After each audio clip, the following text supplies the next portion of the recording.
job. He's a ninth grader, but I've watched him wrestle, and he does a really good job of scrambling, as you saw there. Yeah. Okay. He was wrestling some of the lower weights here as he was younger, and he's got some skill. Coolidge with the early lead 4-1 right now over Sunquist. You got a quick near fall there on that. Kind of, we kind of put it as a backwards cradle, but it is more of a near side there. Another 2 there for Coolidge for the takedown. The advantage of kind of being here today is I've coached against both of these teams for 10 years. So I see the kids come up, and as they age, you learn them as junior high wrestlers, and then you watch them as early varsity, JV, and then early varsity, and then to watch them graduate. It's fun. It's kind of sad because it's like an era. Right. Wrestlers work their way out of bounds. Sunquist will be on the bottom while Coolidge on top.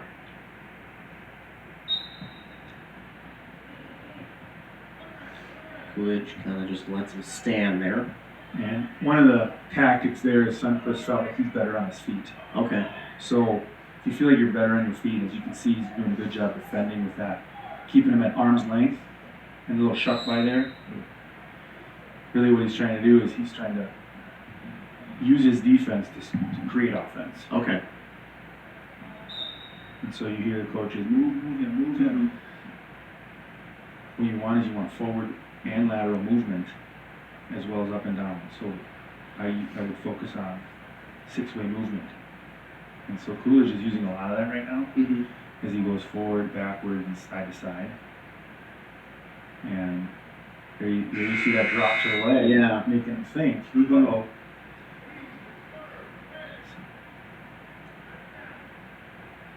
Sunquist will be down, Coolidge up.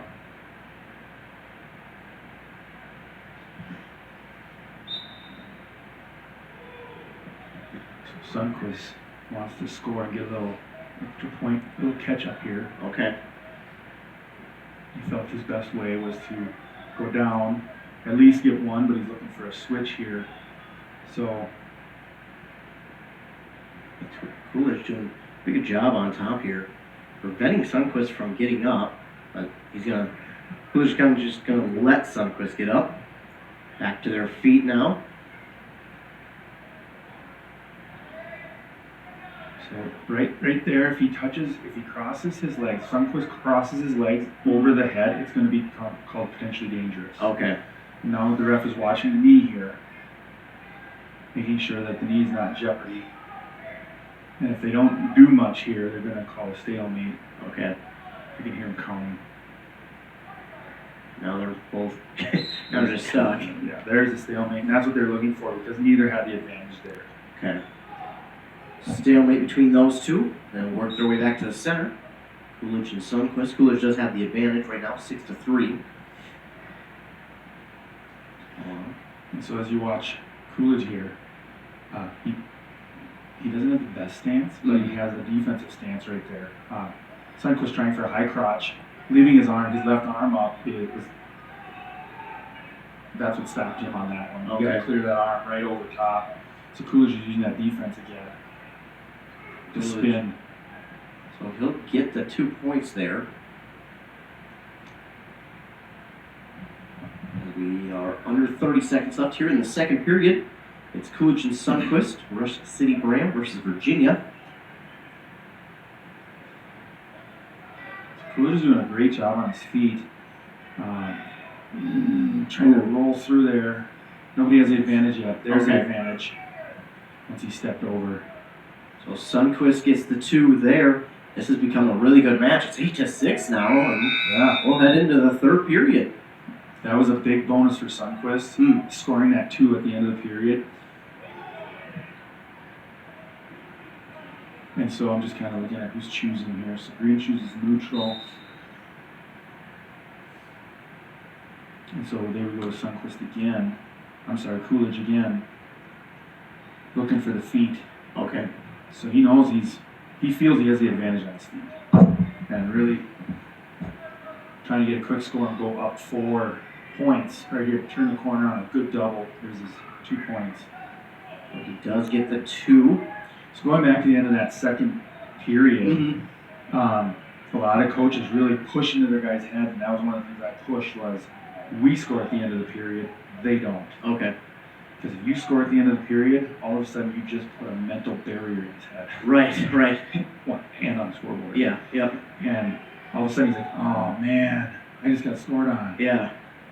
And so you push for that. And so he lets him up again for that escape. You know, he's up by 3. Oh, but Coolidge, or excuse me, Sundquist quickly gets 2 his way. Yep. So now what they're going to do is they're going to watch the clock. There's 55 seconds left. And what's going to happen is Sundquist is going to take his chance by letting him up at some point. Okay. Take him down and tie it, possibly pushing for overtime. So I'm watching the coaches watch the clock. Okay. And that's one of the things you push into wrestlers is you don't watch the clock, I watch it for you. Okay. Ooh, But- Sundquist just made a big mistake. Yeah, That might be the match. Coolidge going to get himself on top with the reversal, get the 2. It's now 12-9. But it's not over. No. You have 24, get away, get 1. Now he can score and tie it. And you Here we heard go. the entire bench Yep. yell, get him down, break it There's down. the tying takedown. So, If he goes for, there's reverse or near fall. so we got a whistle there. Potentially dangerous on Okay. that leg. And so, you can hear the coaches from Virginia yelling for near fall points. And, you know, I would leave that to the ref to make that decision. I'm Yeah. not going to comment on it. Right. I might be on the other side, you know, down in there if it's my guy. Right. You know what I'm saying? Right, exactly. But Coolidge actually has the advantage here being down because he can score quick come to the end of the period. So we come to the end of 3. It's all tied at 12 apiece between Sundquist and Coolidge. So now we're going to overtime. Mm-hmm. Sudden victory. First takedown wins, Okay. but they will allow, if you take him to his back, takedown to his back, a near fall, they will allow you to have the opportunity to pin and Okay. gain 6 points for your team. So just because you score here doesn't mean it's over. You can still gain that fall. Right. I keep stepping in here to see the clock because I don't know what's going on. Oh, Coolidge gives it up, and so actually right there, the ref should have allowed that to continue Okay. Yeah. as long until Coolidge went to his stomach. Okay. So that was just a gutsy end of the match by Sundquist. He was down, and he wins it in sudden victory, 14.